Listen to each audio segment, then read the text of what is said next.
Good morning students.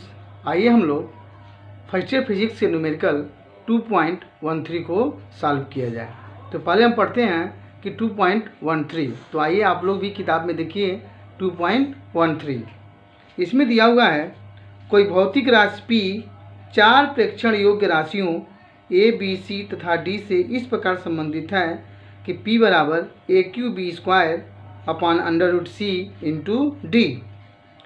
ए, B, सी तथा D के मापने में प्रतिशत त्रुटियाँ क्रमशः 1%, 3%, 4% तथा 2% है। यानी ए, बी, सी तथा डी की प्रतिशत त्रुटियाँ दे दिया है। राशि पी में प्रतिशत त्रुटि कितनी है? तो पहला प्रश्न ये पूछा है कि पी में प्रतिशत त्रुटि कितनी है। यदि उपयुक्त संबंध का उपयोग करके पी का परिकलित मान 3.763 आता है, यानी P का जो परिकलित मान है वो दे दिया है 3.763, तो आप परिणाम को किस मान तक निकटतम करेंगे?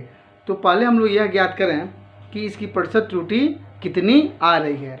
इस प्रतिशत त्रुटि निकालने के बाद तब हम इसके वैल्यू को ज्ञात करेंगे कि अगर P का वैल्यू इतना दिया है और P में इतना प्रतिशत त्रुटि आ रहा है तो इसका जो वैल्यू होगा प्रतिशत त्रुटि के साथ वह कितना होगा। तो आइए सबसे पहले हम निकालते हैं प्रतिशत त्रुटि।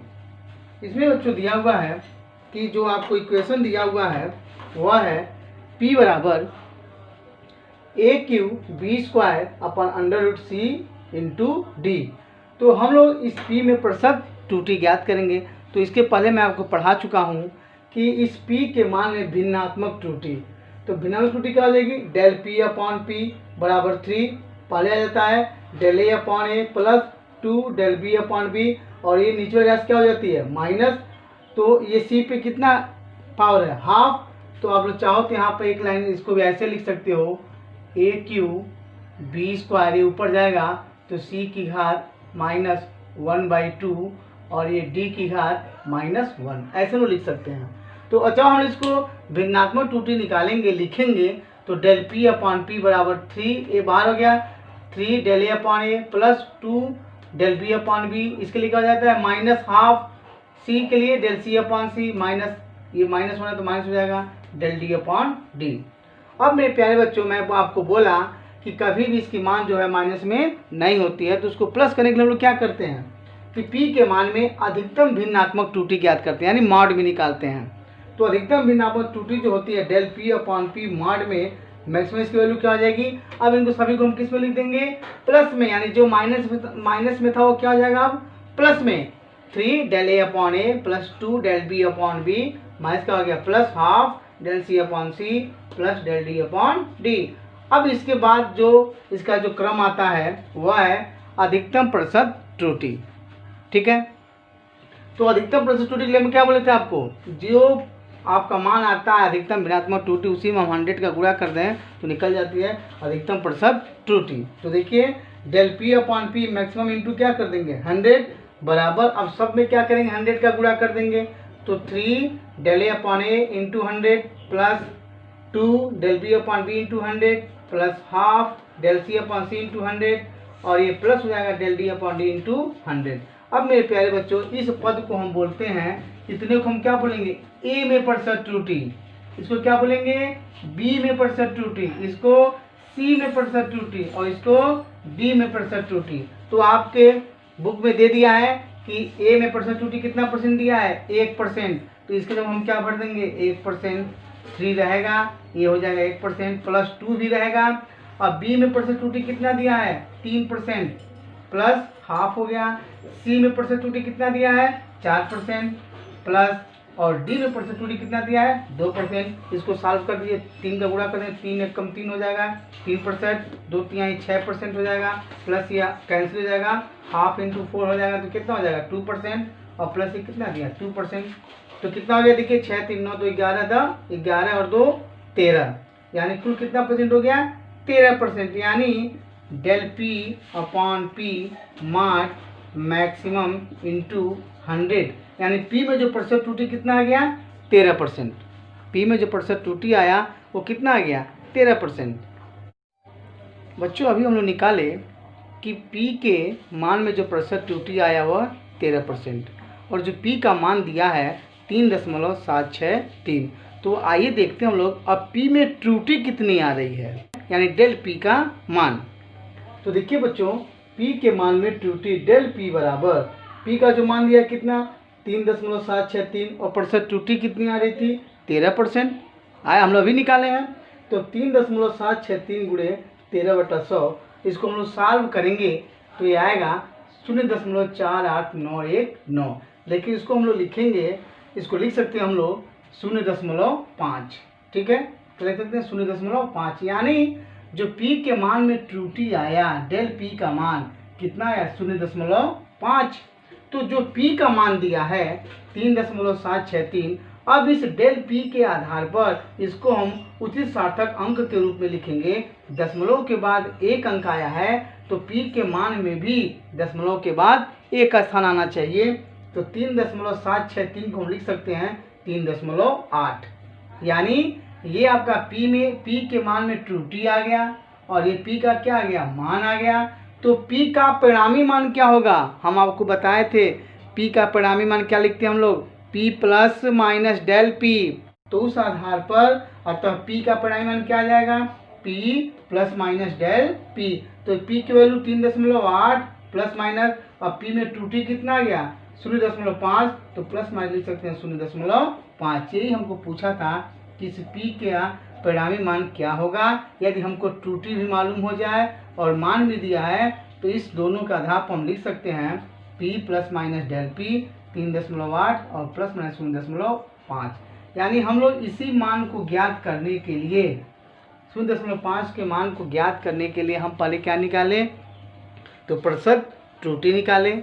अब प्रतिशत त्रुटि के बाद कितना आया प्रतिशत त्रुटि 13% आया और P का जो मान दिया था 3.763, तो इसमें त्रुटि कितना है 13%। तो इसकी वैल्यू क्या आ जाएगी डेल P कितना हो जाएगा, तो दिए गए मान और गुणे क्या जो प्रतिशत त्रुटि आई। तो देखिए दिए गए मान और प्रतिशत त्रुटि को हमने सॉल्व करके किसका मान निकाल लिया डेल P का 0.5। और डेल P के आधार पर इसको उचित सार्थक अंक के रूप में लिख सकते हैं 3.8। तो अब P का परिणामी क्या हो जाएगा P की वैल्यू और P में त्रुटि, तो P का जो परिणामी आएगा P plus minus del P, या लिख सकते हैं 3.8 प्लस माइनस 0.5।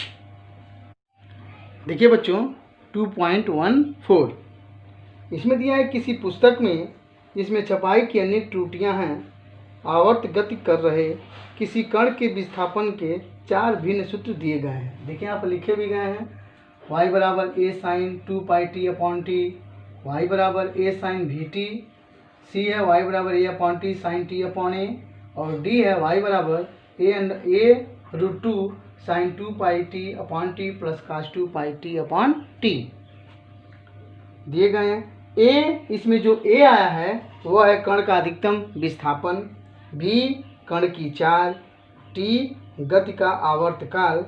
तो बताना ये है बीमीय आधारों पर गलत सूत्रों को निकाल दीजिए, यानी बीमीय आधार पे जो गलत सूत्र हैं उसको क्या करना है निकाल देना है।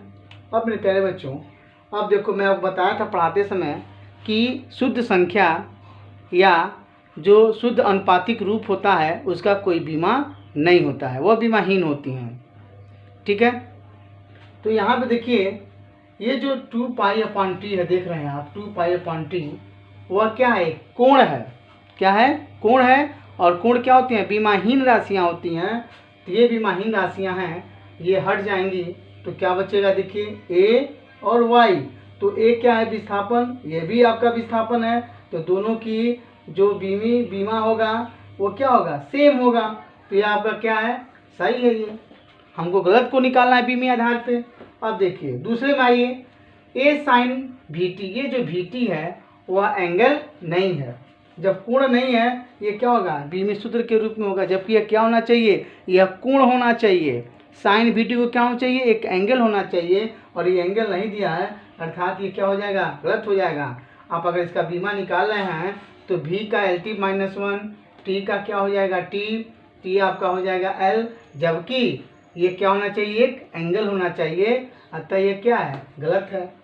वैसे यहाँ भी देखिए सी वाले में ये t/a देख रहे हैं, यह भी क्या होना चाहिए एक एंगल होना चाहिए, जबकि यह t की जो बीमी सूत्र लिखेंगे तो ये कैपिटल T हो जाएगा, a का l हो जाएगा।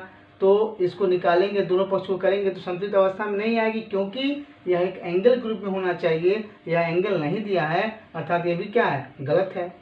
अब देखिए ये डी वाले में 2 पाई टी अपॉन टी और ये काश 2 पाई टी अपॉन टी, ये दोनों एंगल हैं, तो ये विमाहीन राशियाँ हो गई।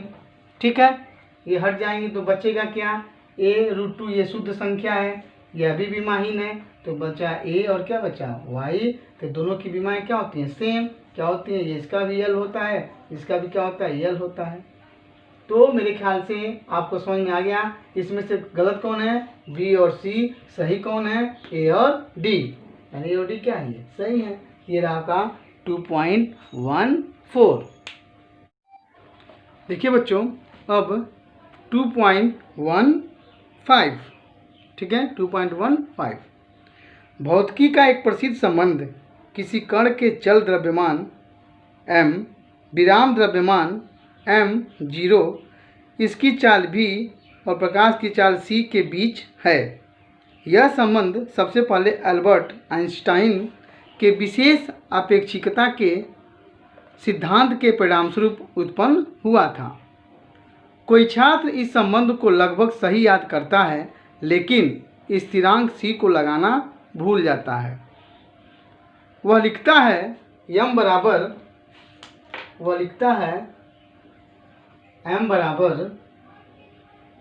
m0 upon 1 minus v square whole to the power 1/2।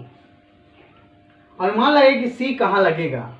पूछा है कि जो c है वह कहाँ लगेगा, c कहाँ लगेगा। मेरे प्यारे बच्चों एक चीज़ आप ध्यान दीजिएगा, ये c कहाँ लगेगा का मतलब हो गया, ये c कहाँ लगेगा, तो जो दिया था v और c ये दोनों क्या हैं, तो चाल हैं। ये दोनों क्या हैं, चाल हैं। अभी आपकी बुक में दिया, हम लोग अभी पढ़े हैं कि इसकी चाल v और प्रकाश की चाल क्या है, c के बीच है। तो v और c दोनों क्या हैं, चाल हैं। तो बीमा के आधार पर, समीकरण के बीमी सूत्र के आधार पर दोनों पक्ष विमाएँ क्या होनी चाहिए, समान होनी चाहिए। ठीक है, तो ये बताइए जब यह भी चाल है और c भी चाल है तो इस c को कहाँ लगना चाहिए, जिससे कि दोनों समीकरण के दोनों पक्षों की विमाएँ क्या रहें, समान रहें। तो हम लोग लिख सकते हैं m बराबर m0 1 minus v square upon c square whole to the power 1/2। कहेंगे सर ये कैसे हो गया, क्योंकि ये जो नीचे वाला पद है ये क्या होना चाहिए, विमाहीन होना चाहिए। विमाहीन, तभी तो इसके लेफ्ट और राइट के पक्ष विमाएँ क्या हो जाएंगी, समान हो जाएंगी। क्योंकि जब ये ऑलरेडी दे चुका b और c दोनों चाल हैं, तो हम क्या लिखेंगे, जो हर का पद है वो विमाहीन होना चाहिए। तो विमाहीन तभी होगा जब हम v स्क्वायर के नीचे क्या लिख देंगे, अपॉन c स्क्वायर। तो v स्क्वायर अपन क्या हो जाएगा, c स्क्वायर और होल टू द पावर क्या हो जाएगा 1/2। अब ये हम इसको जब हम विमाएँ ज्ञात करेंगे दोनों पक्षों की, तो क्या आएंगी, समान आएंगी। तो वह लड़का अगर c भूल गया तो कहाँ लगाएगा, c, और c लगाएगा तो 1 minus v square upon c square के रूप में। ठीक है, ये रहा आपका क्वेश्चन नंबर 2.15।